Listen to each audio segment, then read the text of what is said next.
Coming up on Tech News Today, Amazon conquers the government and then the world. The secret of fanboys finally unlocked, and that Google Facebook spat's heating up. All that and more coming up. Netcasts you love. From people you trust. This is TWiT.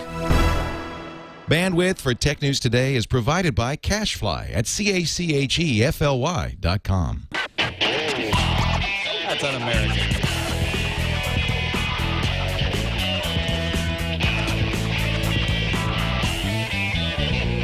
This is Tech News Today for Wednesday, August 17th, 2011. Tech News Today is brought to you by Gazelle, the easy way to sell or recycle the used gadgets lying around your home or office. For a 5% bonus payment for your used gadgets, go to Gazelle.com and use the bonus code TWiT. Welcome to Tech News Today. I'm Tom Merritt. I'm Sarah Lane. I'm Iyaz, Akhtar. And I'm Jason Howell. And joining us is Lance Ulanoff. You might know him from PCMag.com, but he is now a man about town. Free agent. Free agent. You can find him writing at LanceUlanoff.com. Lance, great to have you back on the show. Oh, thanks for having me. I'm very excited to be in your new studio. It looks awesome. I can't wait till you get a chance to come out here and see it in person. It's going to be fun to show it off. We've got a bunch of people coming this weekend. That's right. Looking forward to it. We were talking about the studio before the show, and our desks apparently are going to be where the hors d'oeuvres are served. This is you get to clear the monitors. This is the hors So d'oeuvre we'll see how table. it looks on Monday. We'll still be sandwiches on Monday. Don't worry about it. Some stains. All right, we got some Google Facebook disputes to talk about. We are going to explain fanboys to you, but let's start off with Amazon taking over the government and the world. First, a ComScore report coming out from June shows that Amazon is not only the #1 retailer traffic-wise in the world, 1 in 5 users worldwide visited Amazon in June. 1 in 5, but that 20% of the world. But that number is less in the United States. It's like what? It's 20% of internet users in the world. Sure. That's kind of a different. That's the world to me. No, you're right. The only world I know, 20% of Sarah. internet users. And that puts them in front of eBay, which reached 16% of the internet population. China's Alibaba, #3. But yeah, as you were pointing out, Iyaz, Amazon #3 in the U.S., but still #1 in the world because they're so strong in Europe and Asia. Yeah, the surprising thing is that #1 and 2 in the U.S. was Walmart and HP. And Walmart I understand. But Walmart HP, has virtually no penetration outside the United States. Right. What are people doing at HP?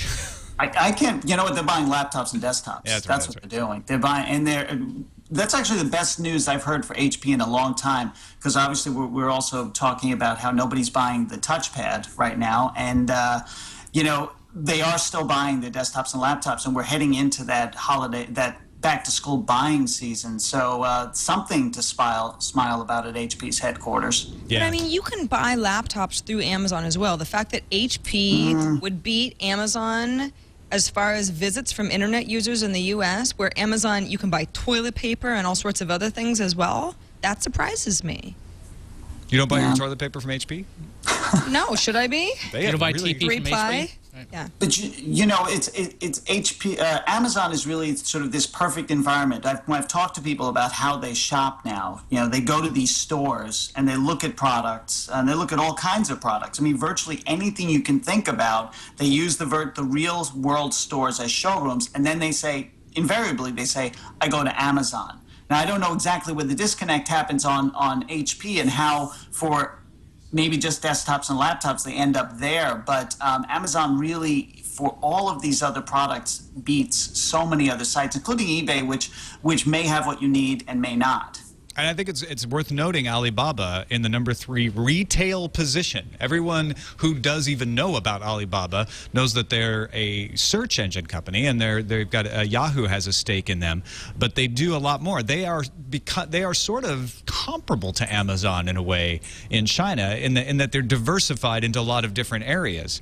As evidenced by that, Amazon Web Services announced today AWS GovCloud. This is designed to allow U.S. government agencies and contractors to move more sensitive workloads into the cloud by addressing their specific regulatory needs. Now, there's something called ITAR. When I've talked to people in the defense industry about this, it's a big problem in efforts to share. because ITAR stands for International Traffic in Arms Regulations, and it means your data isn't necessarily confidential, but you can't share it outside of the United States. In fact, there was a big controversy over encryption technology back 10 years ago that ran into ITAR regulations because PGP was falling under this, or they tried to make it fall under this. So what this Amazon Web Service does is says, we have made it so that logically and physically no one outside the U.S. can get into this cloud, therefore it meets your regulatory requirements. I mean, it seems like a good move from Amazon, but the thing is, I mean, we've seen Amazon outages in, like, I think it was North Carolina, that affected a whole bunch of different companies. Is this something that the government would want to do for security if this could go down? Or are they now going to go towards the cloud because how many lost laptop stories have we seen? Or how often do we see lost USB keys and things like that? Well, what about the Amazon AWS going down? It did recently again, but there was one weekend where it was like a 4-day weekend where, I mean, a million startups, crash, pretty much everybody was down for days on end. And it got struck by lightning in Europe, one of their servers, and that brought down a bunch of sites in the EU for at least a day, I think. But, the thing that attracts me to this, and I think the thing that may attract the government agencies, is that I always remember 10 years ago after 9/11 when I talked to people in government about data sharing and information sharing, and they kept talking about stovepipes. So if everything is in the cloud, and as long as it can be shared just within the U.S., this may make it easier for interdepartmental cooperation and maybe sort of getting information to the people needed a lot more quickly. Yeah, do you think we just notice these outages of Amazon Web Services for the same reason we notice Gmail outages, because it's so widespread?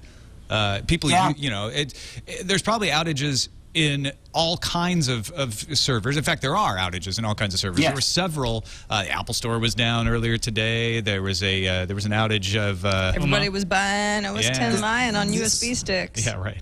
This is the problem with centralization. I mean, this is the thing you're going to deal with. You're going to have these really big companies as your primary data servers, and if they have a sneeze that develops into a cold, the entire world catches the flu. It's really, it is the scary part of this, and I don't think that Amazon has done a tremendously good job of reassuring people, and yet they continue to get big name customers like the U.S. government. There's a movie with Matt Damon coming out that is pretty much a metaphor for this. The whole sneeze catching the cold. It's also, that would spoil a movie. I'm not going to say that. But yeah, this is, I think Amazon, in a weird way, the fact that we know about all of these Amazon outages shows how good their uptime is, because it's notable. It's a huge deal when they go down. It's not something where, a Microsoft vulnerability, everyone's like, well, yeah, they've got Microsoft vulnerabilities all the time. A new piece of malware, yeah, there's new malware all the time. So it becomes a big deal. And I think people, you got to remember, 99.999% uptime is still hours and hours of downtime over the course of a year. Right. Apple is being sued by 27,000 South Koreans. We've mentioned this case before, but it's actually been filed today. A class action lawsuit alleging Apple illegally collected and stored location data for a year. The suit seeks 1 million won in damages per member. That's about $936 in U.S. currency per member. So that would be, how much would that be total? 20? Well, if their case was won and there's 27,000 South Koreans who each want just under $1,000 each, that would be Apple paying out $27 million in the worst case scenario for them. Now, this means that, this doesn't mean this, but there have been previous cases that Apple has lost in Korea. There's no other cases anywhere in the rest of the world over this. This was the thing that happened back in April where people discovered a file that had cached location data. Apple's changed the way that file works, but this suit refers to the things that were happening before they made that change. Attorney Kim Hyung-suk, who's prosecuting this class action, won a case against Apple in June for 1 million won, and previously Korean Communications Commission has fined Apple for collecting users' location data. So does that mean it's likely to lose this case? I mean, Apple's going to have to do a lot of digging to find some new evidence to stop this from continuing. I mean, I don't think civil cases serve as precedents necessarily for them, for other ones, or for this kind of class action. But now that this is a much bigger case, I mean, maybe Apple wasn't really investing too much. $936 isn't a whole lot of money. Might as well just go, all right, forget it. Let's it almost seems like Apple might have said, okay, you can have your less than $1,000. It's not too much skin off of our back. But this now, would be a little bit different. I mean, they can still afford this, but certainly don't want to pay out $27 million. Obviously, it's a slippery slope, but you wonder if Apple understands something about the intricacies of the legal systems outside the U.S., because I don't think they're all the same, and I'm just wondering if they realize that they're not really going to win these cases in South Korea. Maybe they have a better chance in the EU, where the legal system is somewhat more similar to ours.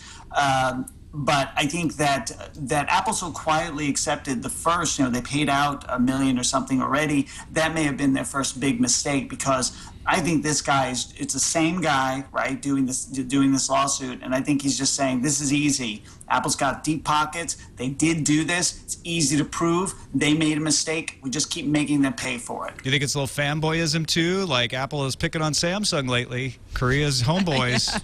Oh, that could be. Samsung is. I've been to South Korea, and I've seen the presence that Samsung has there. It is remarkable. They do everything. They don't just make components and technology. They build buildings. They're into everything. They're like it's Samsung and LG and South Korea. It's like three little governments in there. Yeah.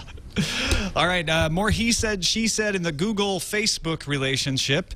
Bradley Horowitz, vice president of Google, he's the guy who works on Google+, and Vic Gundotra posted a video on their Google+ feed that appears to demonstrate Facebook blocking Google+ links from working in Facebook news feeds. This is them kind of taunting Facebook, saying, oh, you're afraid of us? Why are you blocking invite links on the Facebook news feed? Now, Facebook says, we've seen the video. We have been unable to replicate the experience it shows. And then they go on to explain that they have an algorithm that's anti-spam that often will block links for some users and not for others, just because of the way the algorithm works. I actually used a service briefly called Manage Flitter that helps people post to Google Plus and then have it automatically post to Twitter or Facebook, that kind of thing. And it worked fine. And that was on a Facebook page, because I always automate things to my page rather than my profile. And I'm not sure how that algorithm may treat links differently on a public page.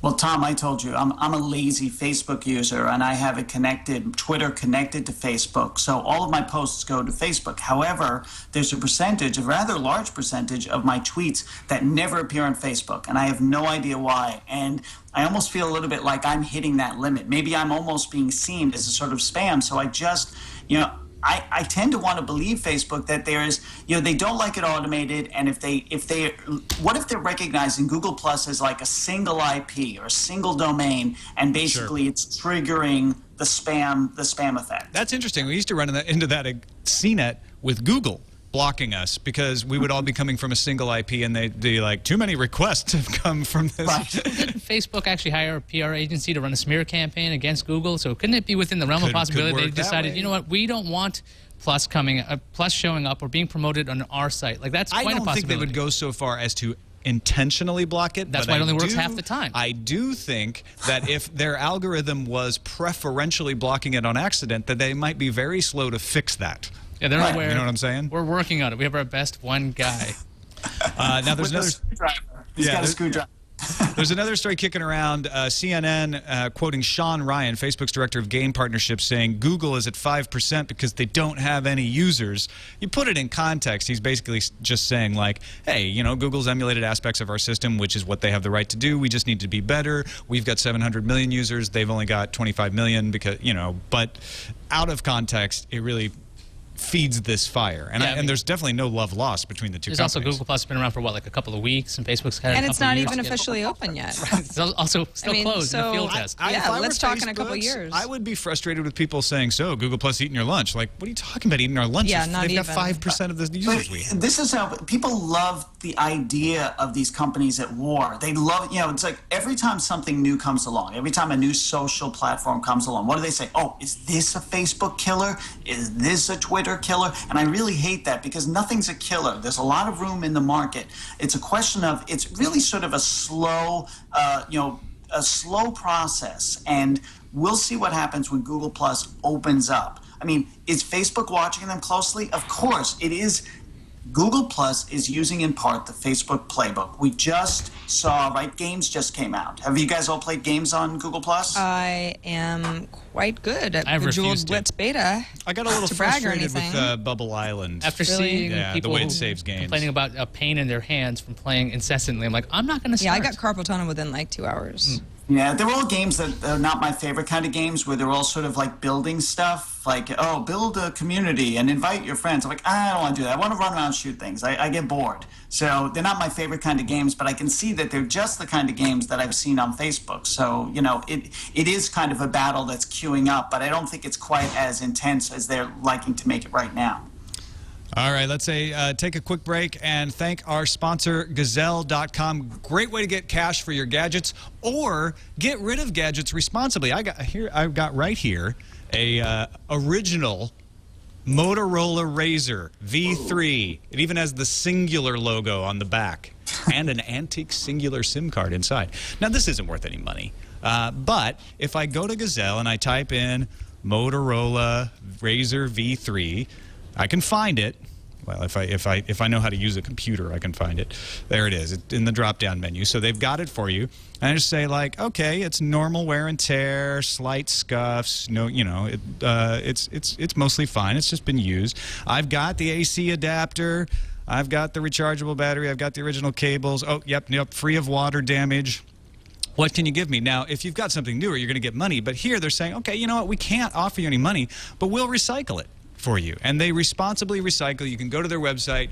You can find out all of the details about recycling. If you've got newer gadgets, if you've got a game console or a phone from the last couple of years, you're actually going to get some money here. And as a TWiT listener, as a watcher of TNT, you actually can get 5% more than everybody else. You just use the offer code TWiT when you check out. Don't just sell it. Gazelle it. Easy way to sell your gadgets. If you're wondering, well, how do I get rid of it? They actually give you a label that you print up, throw it in a box, put the label on it, take it to the post office, goes to them. They send you the money. You can get it by PayPal. You can get it by check. There's all kinds of ways to get it. Amazon gift card. And even if you're lazy like me, you can have them send you the box. That's what I'm going to do. That's what I'm going to do with recycling this Razr V3. I'm going to have them send me the box. I'll check out with that in Hey, they're in a second. offering. Yeah, exactly. So let them. And so they send you the box and the label, and then you just take the box and drop it off. So check it out, Gazelle.com. Use that offer code TWiT when you check out. If you are not recycling something, if you're getting money for something, use that offer code TWiT for 5% bonus. Okay, Apple is considering investing in Sharp because of LCD displays. MF Global FXA Securities Analyst David Rubenstein says Apple's considering a $1 billion investment in a Sharp LCD plant. He thinks it's highly possible in order to secure a stable supply of screens for iPhones and iPads. Now, a lot of people have been suspecting that Samsung's PLS display is a likely candidate for the Retina display in the next iPad, because everybody thinks there's going to be a Retina display in the next iPad. The PLS display is a 1280 by 768 resolution screen. Also, remember, Apple reportedly spent $5.7 billion on Samsung parts in 2010. So one way to look at this is, you know, Apple's in a war with Samsung over patents. They're not too happy. They may be looking for other partners to go to provide their parts. Apple also spent a good portion of this year trying to stock their stores with iPad 2s, and people stood waiting for blocks in line trying to get one because they never had enough. So I think this is also Apple saying, well, we're going to have a next generation iPad one of these days, and we want people to be able to buy them. Yeah, and investing $1 billion puts more of an ownership in the factory. Now, this is different than the contractual relationship we've seen with Samsung. That's kind of going. It's under fire with these lawsuits. I mean, there's no way that people want to honor the contracts as well. But if you have a part ownership in Sharp or this plant, you're more likely to continue that relationship. On top of that, I mean, like Sarah said, they have to make a new iPad at some point, and they need to have a supply. And with their current fight with Samsung, it's probably not going to be Samsung. And as this report was saying, they've got to diversify. They have to be careful. You know, they have things like the Japan earthquake, which disrupted their supply. Disruptions in just political and economic status of different countries. I mean, Apple makes the #1 tablet basically in the world right now. When the iPad 3 comes out, it'll still be #1, and the demand will increase sharply, and they've got to make sure that they have the parts on hand especially because it's not even the same parts for the previous iPad. They've got a brand new screen, so they've got to cover all their bases here. And I do agree with the whole point about the battle with Samsung. I think things are going to get incredibly dicey there if they don't sort of kiss and make up. Is this sort of a complex game of chicken where Apple's trying to get a better deal out of Samsung and they've got all of these battles going on with patents in the hope of eventually bringing them to the table and declaring peace? I don't know if it's I don't chicken. know if Apple plays chicken with anybody. I feel like Apple steamrolls. Apple just sort of sees its path, plans it out, and tries to make sure it has all it needs to get it done. I don't think it sweats other people very much. It gets angry. It'll go, if you poke it, it'll poke you back hard. But I just don't think, they just have never seemed like the kind of company that sort of, positions basically to get a better position, does something to sort of negotiate later on. Yeah, part of that, there was those rumors that Apple has contracted with another processor manufacturer because part of the billions of dollars Apple's paid to Samsung is for the processors. So I think it's TSMC, that's the other company out there. So I'm thinking, I agree with Lance on this, I think it's just a plan B. All right, new study from the University of Illinois. Go Illini! Yeah. The Fighting Illini. Yeah, is out and shows that fans may defend criticisms of their favorite brands because they view them as a threat to their self-image. Study will be published in the next issue of Journal of Consumer Psychology. And up till now, the interesting part about this is brand relationships. It almost makes me puke a little in my mouth when I say words like that, but brand relationships were thought of as interpersonal relationships. So if I shop at a store, it's like I have a relationship and they can ruin that relationship the same as any friend or relative or girlfriend or boyfriend can ruin that relationship. But this study says no, we actually see brands as extensions of ourselves. So when that brand, say Toyota, has a recall or Apple is criticized for something they do, we see that as a criticism or a failure of ourselves. Right. Or we're worried that that's how other people see it as. You bought the iPhone 4. It doesn't even work if you hold it the wrong way. Therefore, you're an idiot. But this finally answers a question for me. Why, when I write a column that criticizes one of these companies, do I get just lambasted? I mean, these people come out of the woodwork and they call me every name under the sun.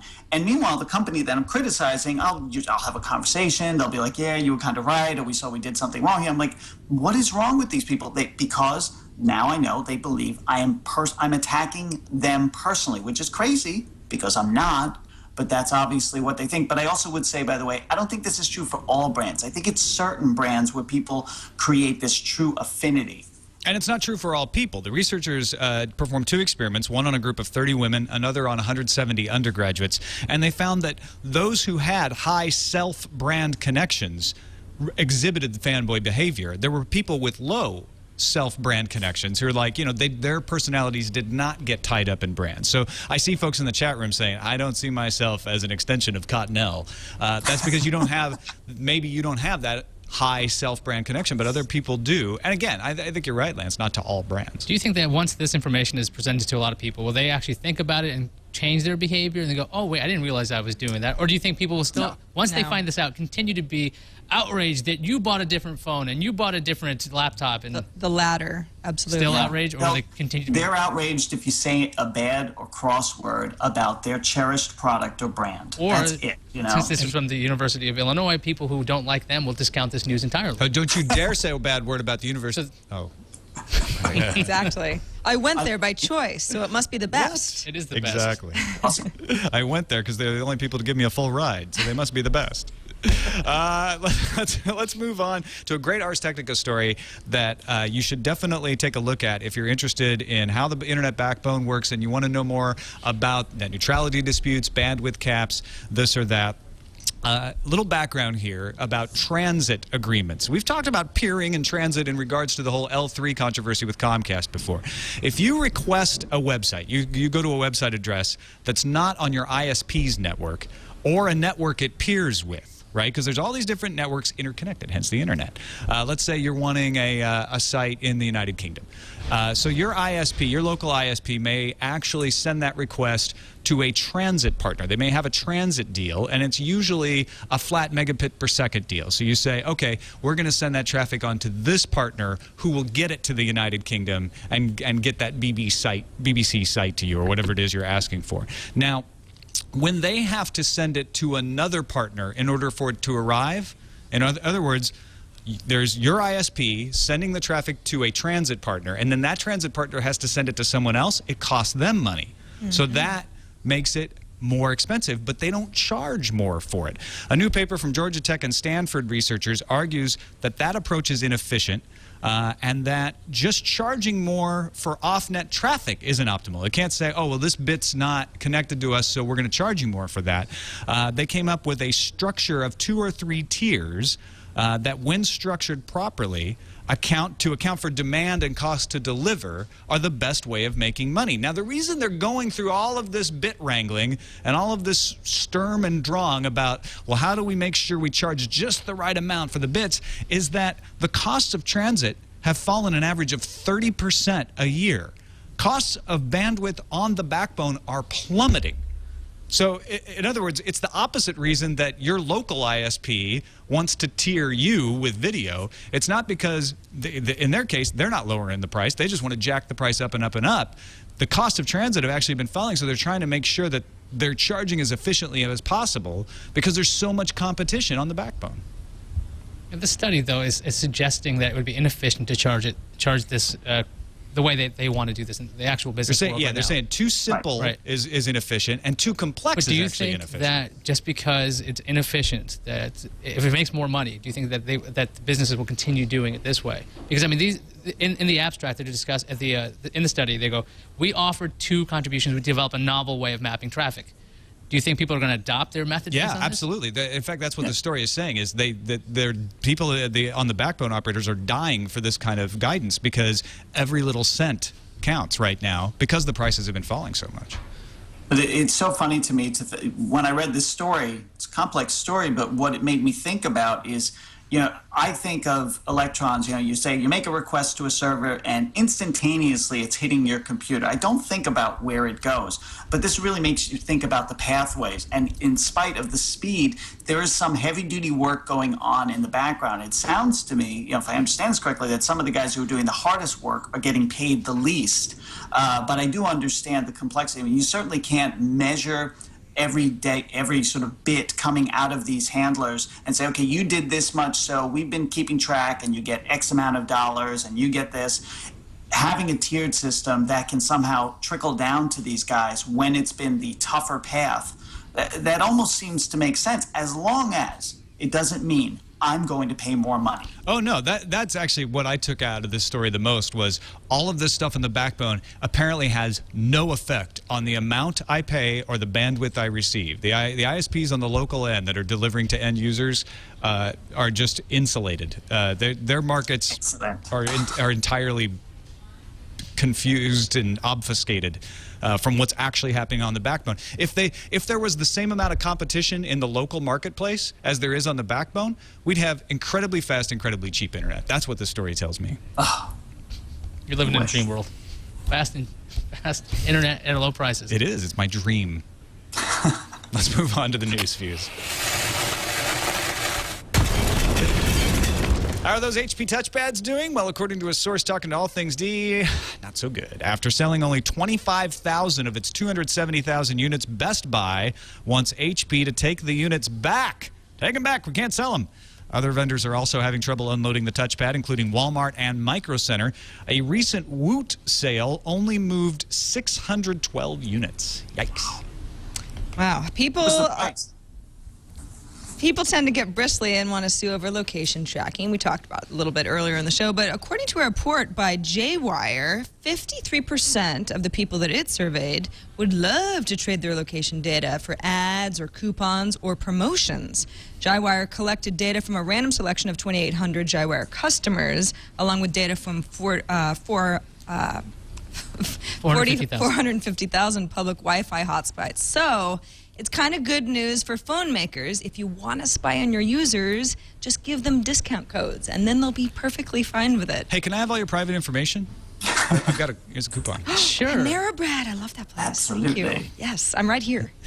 I think I got cheated. Great location data. The I'm in an undisclosed location.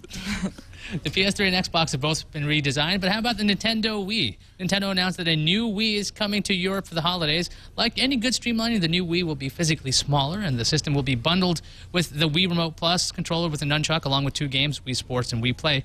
However, bad news for the 6 remaining GameCube fans. You will not be able to play GameCube games on the new edition of the Wii. Europeans don't want that anyway. Jason Howell, are you ready?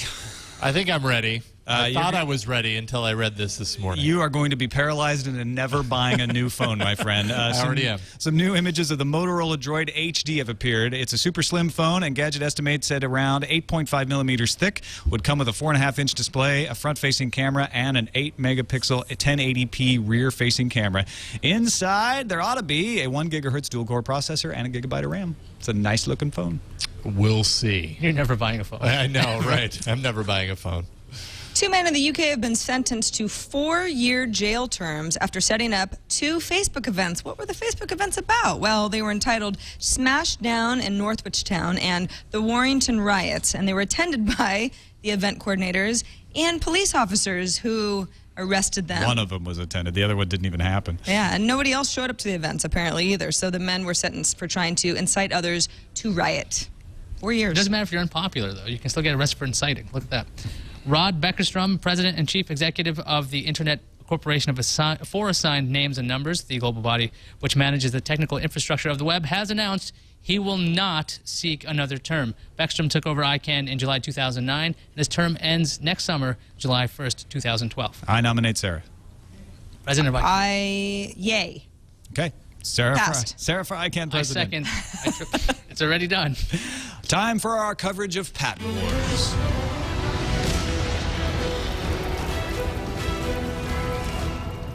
In continuing coverage of patent wars, Thomson Reuters placing a new map online to help you keep track of who's suing who, although it looks more like a subway map than a Yeah, you patent just wars transfer map. from Google over to suing Samsung. who? And now Zynga pulled into the patent wars, just got hit with a patent infringement charge from a company called Agincourt Gaming. Unlike those non-practicing entities adorably nicknamed patent trolls, Agincourt actually makes games for Facebook.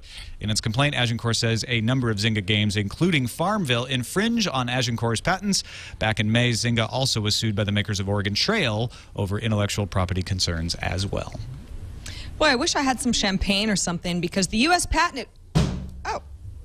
All right, let's pop open the bubbly because the U.S. Patent and Trademark Office has just issued your 8th million patent. Yay! Iyaz, maybe you could do the honors. Yeah, I'll open it after the show. Way back in 1836, the PTO issued patent number 1. In 1911, it issued patent number 1 million. So who earned the 8 millionth patent, you might wonder? It was Second Sight Medical Products for its visual prosthesis apparatus that enhances visual perception for people who have gone blind due to outer retinal degeneration. That actually sounds very ussul. I think they They deserve get a a free patent. patent. Good luck work. with that second Happy sight. 8 million. They should got a free patent for that. After the 8 millionth and 9 millionth. There's a it's patent free. for that. And in a related war, wait a second, a group of music publishers that joined a class action lawsuit filed against YouTube in 2007 have reached a settlement. The suit accused YouTube of encouraging users to upload pirated video clips of TV shows, films, and music videos. Thanks to the agreement, music publishers can license Google the right to sync their music with videos posted by YouTube users, and YouTube will pay the royalties. Excellent. Peace in our time. Maybe Viacom will follow. Not. Time for the randomizer. Randomizer. Ed McNichol emailed Boing Boing, and he is part of a research vessel off the Oregon coast, research vessel Thompson, engaged in the Visions 11 expedition. They are streaming live high-def video from the sea floor using the ROV Ropos from the Canadian Scientific Submersible Facility. You can go there and they will have different things live. Right now, that we're lucky, they're actually live right now from the bottom of the ocean. And when they're not live, they'll show edited highlights from previous expeditions. Of course, right now you're not seeing much. I mean, it pretty really sure does it's look like a floor. Snakes or something It on is the a bottom screen, I of the think it's a floor. screensaver. It's more interesting at other times. I promise. I But- saw a snake. Yeah. I think a snake. Would you call it a sea snake? No. Maybe. Oh, Crab. here's something. Crab. There's a flat crab. I see rotation. It's the bottom of the ocean, people. I know. It's not always that exciting. It's pretty cool, though. Robots like this aren't much different than what they've got on Mars. The Mars rover. They get some information that was semi-autonomous, but they are kind of guiding them a little bit. It's really kind of cool what they're able to do with them, and I guess at some point he could reach down and pick up stuff if he wanted to, and maybe they can analyze it. But at this point, there's nothing at the bottom of the sea. It kind of looks like a floor, like a floor in the a house. sea floor, if you Floor. will. I hope that robot decorates and adds some things. This is really bland. I'm hoping like maybe a Maybe a nice great couch white somewhere. with Absolutely fascinating. And if you agree, go to www.interactiveoceans.washington.edu/visions11, and you can see what's happening down there on the ocean floor. It's just as interesting as space, in my Why opinion. aren't the crabs moving? I don't know. They Camera shy. don't look so good. Let's move on to the calendar. An animation from Microsoft kicks off LinuxCon this What? morning. Microsoft kicked off Yeah, they were LinuxCon. wishing Linux a happy 20th birthday. It was kind of a cute little video. Yeah, it is cute. Microsoft doesn't seem to care that it's also Larry Ellison's birthday, but we do. Happy Hey. 67th, buddy. Yeah, good luck with your Google You suit. and Linux. Share a birthday. T-Mobile BlackBerry Bold 9900 will arrive August 31st for $300 on contract. And if you're a business customer, pre-sales have started today. The HP Pre 3 is now shipping in the UK. Palm's own Eurostar actually has it for about 300 British pounds, or about 492 American dollars unlocked. HP also says that it's coming soon to the US, so that's good news for anybody who wants the Pre 3. And Verizon is adding LTE to 15 more US markets tomorrow, August 18th, including Omaha, Tucson, and Provo, and they're expanding coverage in 4 others. So whatever, WiMAX, whatevs. And yeah, apparently Where are you? AT&T can only install them in blurry photos from Apple stores. Yeah.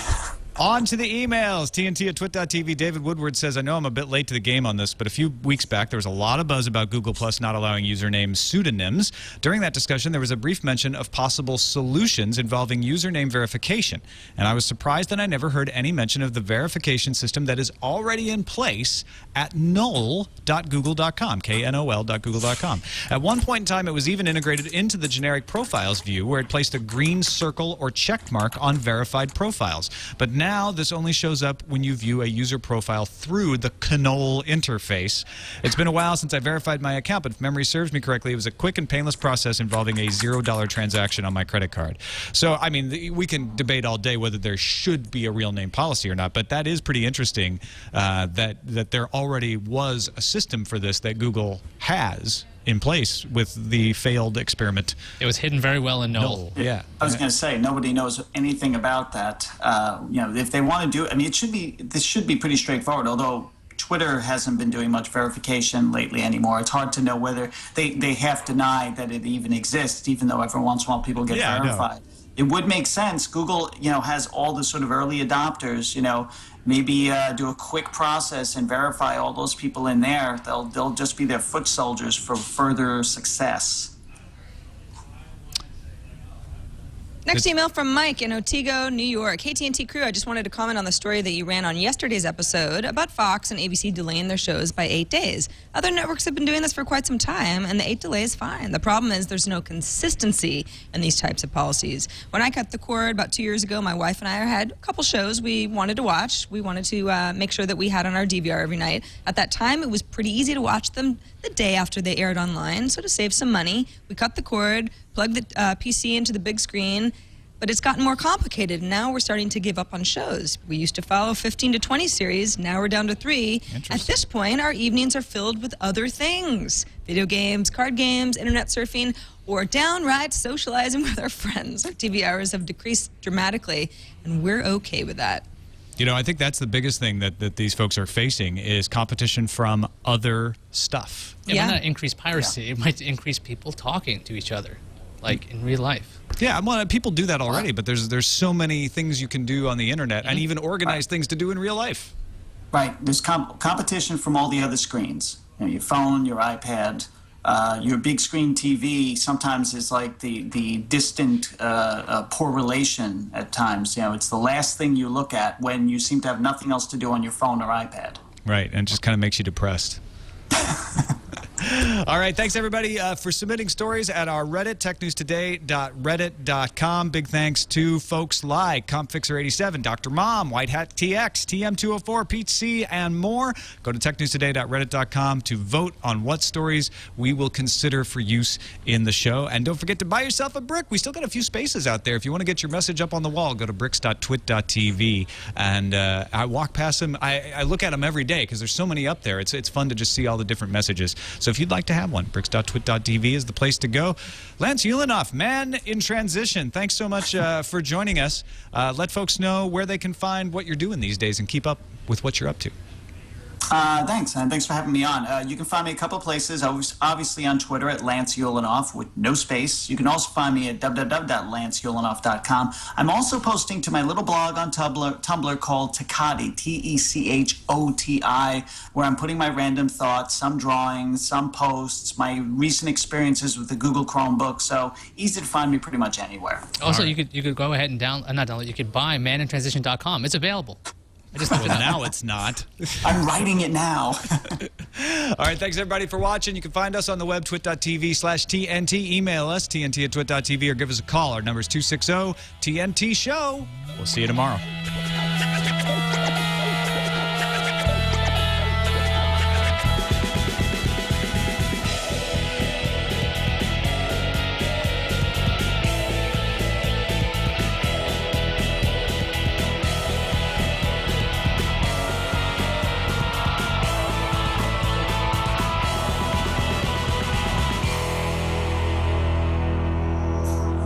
Those are some nice jazz hands, Lance. Thank you. Good Thank stuff. you. Thank you very much. Hey! All right.